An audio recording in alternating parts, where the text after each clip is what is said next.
श्रोता बंधुओं को सादर प्रणाम एवं नवरात्र की हार्दिक शुभकामनाएं। नवमो अध्यायः ध्यानम्। ॐ बन्धुकाञ्चननिनं रुच्छिराक्षमालां पाशाङ्कुशौचवरदां निजबाहुदण्डैः बिभ्राशमिन्दुशककलाभरणं त्रिनेत्रं वृथाम्बिकेशमनिशं वपुराश्रयामि। राजोवाच विचित्रमिदमाख्यातं भगवन् भवतामं देव्याश्चरितमाहात्म्यं रक्तबीजवधाश्रितं भूयश्चेष्टाम्यहं श्रोतुं। रक्तबीजे निपातिते चकार शुम्भो यत्कर्म निशुम्भश्चातिकोपनः।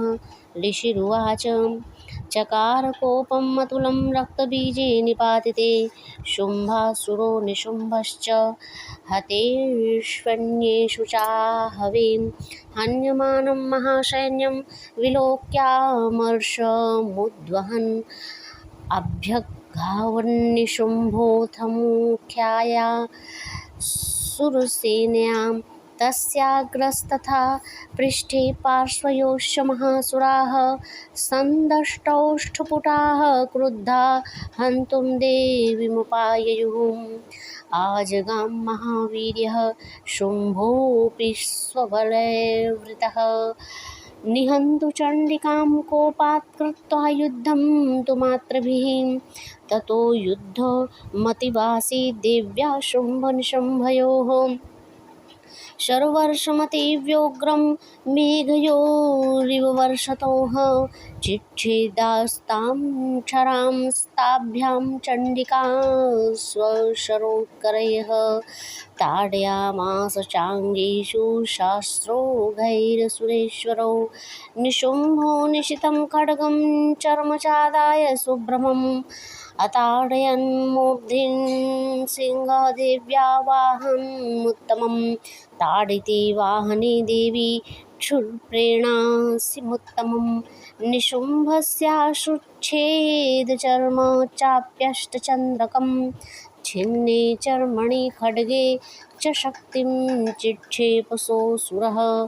तामप्यस्य द्विधा चक्रे चक्रेणाभिमुखा गतां कोपाद्यामातो निशुम्भोऽथ शूलं जागृहदानवः। आयातं मुष्टिपातेन देवी तच्चाप्यचूर्णयत् आविध्यायाथ गदां सोऽपि चिक्षेप चण्डिकां प्रति। सापि देव्या त्रिशूलेन भिन्ना भस्मत्वमागता। ततः परशुहस्तं तमायान्तं दैत्यपुङ्गवम् आहत्य देवी बाणो घैरपातयत् भूतले तस्मिन्निपतिते भूमौ निशुम्भे भीमविक्रमे। भ्रातिर्यतीव संक्रुद्धः प्रययो हन्तुमम्बिकां सौरथस्तस्तथात्युच्चैर्गृहीतपरमायुधैः भुजैरष्टाभिर्तुलैर्व्याप्याशेषं बभौ नमः। तमायान्तं समालोक्य देवी शङ्खमवादयत् ज्याशब्दं चापि धनुश्चकारातीव दुःसं। पूरयामास ककुभो निजघण्टा स्वनेन च समस्तदैत्यं सैन्यानां तेजोवधविधायिना। ततः सिंहो महानादैस्त्याजिते महामदैः पूरयामास गगनं गां तथैव दिशो दश। ततः काली समुत्पत्य गगनं क्षमां ताडयत् कराभ्यां तन्निनादेन प्रावस्वनास्ते तिरोहिताः। अट्टाट्टहाससमा शिवं शिवद्वतिं चकारः तैः शब्दैरसुरास्त्रस्त्रैः शुभः कोपं परं ययौ। दुरात्मंस्तिष्ठेति व्यजहाराम्बिका सदा यदा तदा जयेत्यभिहितं देवैरा काशसंस्थितैः शुम्भेनागत्य या शक्तिर्मुक्ता ज्वालातिभीषणाम् आयन्ति व्यहिकुटाभासा निरस्ता महोल्कयां सिंहनादेन शुम्भस्य व्याप्तं लोकत्रयान्तरं निर्घातनिःशनो घोरो जितवान् वनिपते शुम्भमुक्ताञ्छरा देवी शुम्भस्तत्प्रहेताञ्छरान् चिच्छेद स्वरैरुग्रैः शतशोऽथ सहस्रशः ततः सा चण्डिका क्रुद्धा शूलेनाभिजघानतम् सा तदाभिहतो भूमौ मूर्छितो निपपातः ततो निशुम्भ सम्प्राप्य चेतनामात्तकार्मुकः आजघान शरैर्देवी कालीं केसरणीं तथा पुनश्च कृत्वा बाहुनां युतं तनुजेश्वरः चक्रायुधेन दितिक्षादयां मास चण्डिकां ततो भगवती क्रुद्धा दुर्गा दुर्गतिनाशिनी चिच्छेद तानि चक्राणि स्वशरैः सायकांश्चतान् ततो निशुम्भो वेगेन गदामादाय चण्डिकाम् अभ्यधावत् वै हन्तु दैत्यसेना समावृतः तस्यापतत एवासु गदां चिच्छेद चण्डिका खड्गेन शीतधारेण स च शूलं समाददे शूलहस्तं समायान्तं निशुम्भं मरार्दनं हृदि विभ्यादशूलेन वेगाविध्वेन चण्डिकां भिन्नस्य तस्य शूलेन हृदयान्निः परः महाबलो महावीर्यस्तिष्ठेति पुरुषो वदन् तस्या निष्क्रान्तो मतो देवी प्रहस्य स्वन्वत्ततः शिरश्चिच्छेद खड्गेन ततो सावपतद्भुवि ततः सिंहश्चाखादोग्रं दंष्ट्राञ्छुणशिरोधकरान् असुरांस्तथा काली शिवदूती तथा परान् कौमारी शक्ति निर्भिन्नाः केचिन्नेषुर्महासुराः ब्रह्माणि मन्त्रपूतेन तो येनान्ये निराकृता माहेश्वरी त्रिशूलेन भिन्नाः पेतुस्तथा परे वाराही तुण्डघातेन केचिच्चूर्णीकृता भुवि खड्गं च चक्रेण वैष्णया दानवाः कृताः वज्रेण चैन्द्रीहस्ताग्रविमुक्तेन तथा परे केचिद्विनेषुरासुराः केचिन्नष्टाः महाहवात् भक्षिताश्चापरे काली शिवदूती मृगाधिपैः इति श्रीमार्कण्डेय पुराणे सर्वाणिके मन्वन्तरे देवी महात्म्ये निशुम्भवधो नाम 9वां अध्यायः। अर्थ देखिए। राजा ने कहा, भगवान, आपने रक्त बीज के वध से संबंध रखने वाला देवी चरित्र का यह अद्भुत महात्म मुझे बतलाया। अब रक्त बीज के मारे जाने पर अत्यंत क्रोध में भरे हुए शुंभ और निशुंभ ने जो कर्म किया उसको मैं सुनना चाहता हूँ।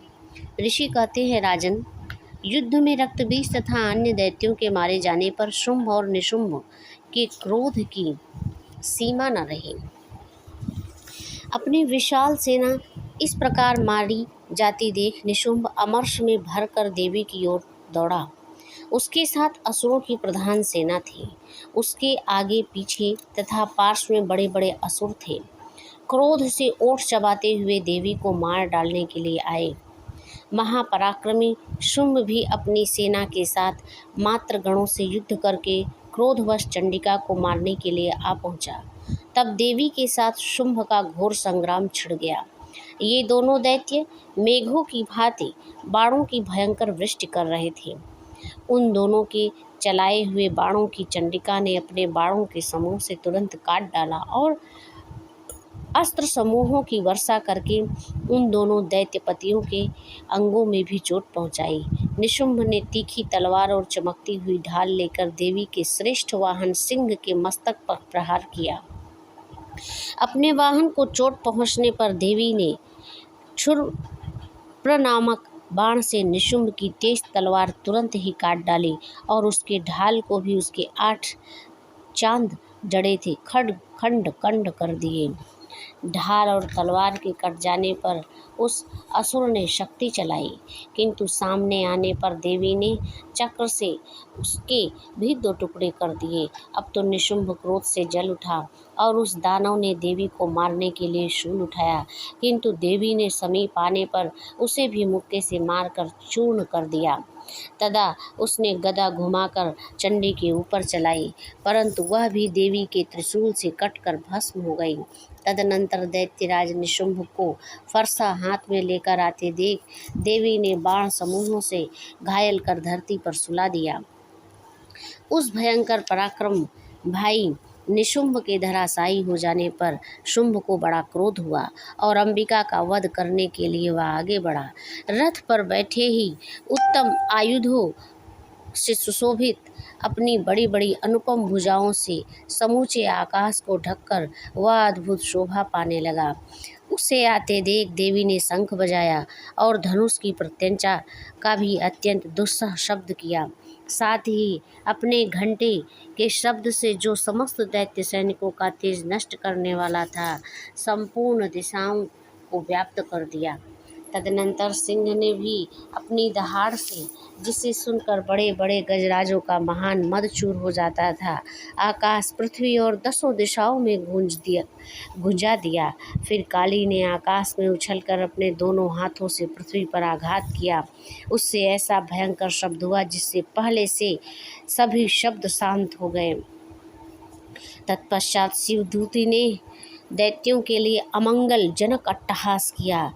उन शब्दों को सुनकर समस्त असुर थर्रा उठे, किंतु शुंभ को बड़ा क्रोध हुआ। उस समय देवी ने सब शुंभ को लक्ष्य करके कहा, ओ दुरात्मन, खड़ा रह खड़ा रह।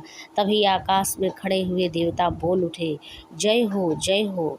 शुंभ ने आकर कहा, ज्वालाओं से युक्त अत्यंत भयानक शक्ति चलाई अग्नि पर्वत के समान आती प्रतीत होती है और उस शक्ति को देवी ने बड़े भारी लुके से दूर हटा दिया। उस समय शुंभ ने सिंहनाद से तीनों लोग गूंज उठे। राजन, उसकी प्रतिध्वनि से वज्रपात के समान भयानक शब्द हुआ, जिसने अन्य शब्दों को जीत लिया। शुंभ के चलाए हुए बाणों को देवी और देवी के चलाए हुए बाणों को शुंभ ने अपने भयंकर बाणों के द्वारा सैकड़ों और हजारों टुकड़े कर दिए। तब क्रोध में भरी हुई चंडिका ने शुंभ को शूल से मारा। उसके आघात से मूर्छित होकर वह पृथ्वी पर गिर पड़ा। इतने में ही निशुंभ को चेतना हुई और उसने धनुष हाथ में लेकर बाणों द्वारा देवी, काली तथा सिंह को घायल कर डाला। फिर उस दैत्यराज ने 10,000 बाहें बनाकर चक्रों के प्रहार से चंडिका को आच्छादित कर दिया। तब दुर्गम पीड़ा को नाश करने वाली भगवती दुर्गा ने कुपित होकर अपने बाणों से उन चक्रों तथा बाणों को काट गिराया। अनंतर निशुंभ दैत्य सेना के साथ ही चंडिका का वध करने के लिए हाथ में गदा ले बड़े वेग से दौड़ा। उसके आते ही चंडी ने तीखी धार वाली तलवार से उसकी गदा को शीघ्र ही काट डाला। तब उसने शूल हाथ में ले लिया। देवताओं को पीड़ा देने वाले निशुंभ को शूल हाथों में लिए आते देख चंडिका ने वेग से चलाए हुए अपने शूल से उसकी छाती छेद डाली। शूल से विदीर्ण हो जाने पर उसकी छाती से एक दूसरा महाबली और पराक्रमी पुरुष खड़ी रह कहता हुआ निकला। खड़ी रह कहता हुआ निकला। उस निकलते हुए पुरुष की बात सुनकर देवी ठहाका हंस पड़ी और खड्ग से उन्होंने उसका मस्तक काट डाला। फिर तो यह पृथ्वी पर गिर पड़ा। तदनंतर सिंह अपनी डाढ़ से असुरों की गर्दन कुचल कर खाने लगा। वह भयंकर दृश्य था। उधर काली तथा शिवदूती ने भी अन्यान्य दैत्यों का भक्षण आरंभ किया। कौमारी की शक्ति से विदीर्ण होकर कितने ही महादैत्य नष्ट हो गए। ब्राह्मणी के मंत्रपूत जल से निस्तेज होकर कितने ही भाग खड़े हुए। कितने ही दैत्य महेश्वरी के त्रिशूल से छिन्न भिन्न हो धराशायी हो गए। बाराही के थुथुन के आघात से कितनों का पृथ्वी पर कचूमर निकल गया। वैष्णवी ने भी अपने चक्र से दानवों के टुकड़े टुकड़े कर डाले। इंद्री के हाथ से छूटे हुए वज्र से भी कितने के ही प्राणों से हाथ धो बैठे। कुछ असुर नष्ट हो जाने पर और कुछ महायुद्ध से भाग गए तथा कितने ही काली शिवदूती तथा सिंह के ग्रास बन गए। इस प्रकार श्री मार्कंडेय पुराणे सर्वाणि के मन्वंतरे देवी महात्मन्ये शुंभ निशुंभ वधो नाम 9वां अध्यायः। क्षमा प्रार्थना। अपराधसहस्राणि क्रियन्ते हर्षिणं मया दासोऽयमिति मां मत्वा क्षमस्व परमेश्वरीम्। आवाहनं न जानामि विसर्जनं पूजां चैव न जानामि क्षम्यतां परमेश्वरीम्। मन्त्रहीनं क्रियाहीनं भक्तिहीनं सुरेश्वरी यत् पूजितं मया देवी परिपूर्णं तदस्तु मे।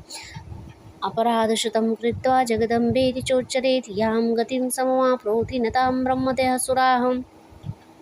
सायपराधोऽस्मि शरणं प्राप्तस्त्वं जगदम्बिके इदानीं नुक्नोऽहं यथेच्छेषि तथा कुरु अज्ञानाद् विस्मृते भ्रान्त्या यन्न्यूनमधिकं कृतं तत्सर्वं क्षम्यतां देवी प्रसीद परमेश्वरी। कामेश्वरी जगन्मातः सच्चिदानन्दविग्रहे गृह्णाचार्य मां प्रत्याप्रसीद परमेश्वरी। गुह्यातिगुह्यगोत्री त्वं गृह्णास्व कृतं जपं सिद्धिर्भवतु मे देवी त्वत्प्रसाद सुरेश्वरी। श्रीदुर्गार्पणमस्तु। ओम श्री दुर्गाये नमः। क्षमा प्रार्थना का अर्थ। परमेश्वरी, मेरे द्वारा रात दिन सहस्रों अपराध होते रहते हैं। यह मेरा दास है, यूँ समझकर मेरे उन अपराधों को तुम कृपा पूर्वक क्षमा करो। परमेश्वरी, मैं आवाहन नहीं जानता, विसर्जन करना नहीं जानता, पूजा करने का ढंग भी नहीं जानता, क्षमा करो। देवी सुरेश्वरी, मैंने जो मंत्रहीन, क्रियाहीन और भक्तिहीन पूजन किया है वह सब आपकी कृपा से पूर्ण हो। जगदम्बिके, मैं अपराधी हूँ किंतु तुम्हारी शरण में आया हूँ। इस समय दया का पात्र हूँ, तुम जैसा चाहो वैसा करो। हे देवी परमेश्वरी, अज्ञान से, भूल से तथा बुद्धि भ्रांत होने के कारण मैंने जो न्यूनता और अधिकता दिखाई है उन सब के लिए मुझे क्षमा करो और प्रसन्न हो जाओ। सच्चिदानंद स्वरूपा परमेश्वरी जगन्माता कामेश्वरी, तुम प्रेम पूर्वक मेरी पूजा स्वीकार करो, मुझ पर प्रसन्न रहो इति क्षमा प्रार्थना। ओम श्री दुर्गार्पणमस्तु। ओम श्री दुर्गाये नमः। ओम नमः चंडिकाये।